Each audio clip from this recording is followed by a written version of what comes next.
World War threat: Russian drone shot down after flying into Polish airspace in breach of NATO territory, Ukraine claims.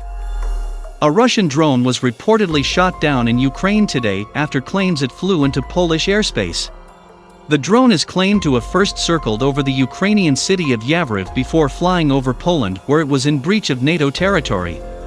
The Ukrainian armed forces said the drone appeared to be assessing damage caused to the Yavoriv military base near Lviv over the weekend, after missile strikes killed at least 35 people, 24 TV reports.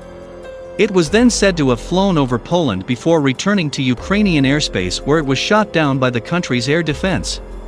A spokesperson for the Ukrainian forces said, "As we can see, the occupiers continue to carry out their provocative actions without hesitation, flying into the airspace of NATO member states." Putin's forces launched missile strikes just 12 miles from the Polish border with Ukraine in the early hours of Sunday morning. The airstrike, which blasted the Yavoriv military base near Lviv, killed at least 35 people and injured another 134.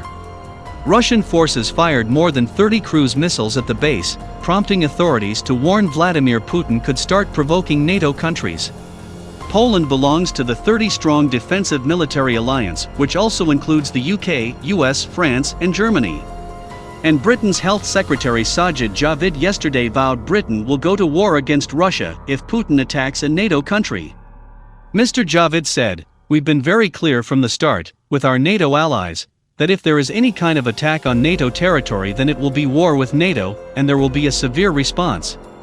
Even if just a single toe-cap of a Russian soldier steps into NATO territory, then it will be war with Russia and NATO would respond. That hasn't changed throughout this conflict, and there would be a significant response from NATO if there was any kind of attack from Russia. Our message has been very clear from the start. Any kind of attack, anything that touches NATO territory or impacts NATO in any significant way, then we would respond." His comments follow a huge bolstering of deployment to Eastern Europe by NATO allies in recent months. Russia has lost more than 12,000 troops in almost 3 weeks of fighting so far, as well as hundreds of tanks and aircraft, according to Ukrainian estimates. There have been widespread reports that morale is incredibly low, with kit repeatedly breaking down and shortages of food and fuel. Meanwhile, Putin has even resorted to calling in mercenaries from as far afield as Syria to bolster his struggling forces. Moscow is becoming so desperate it has even asked China for help.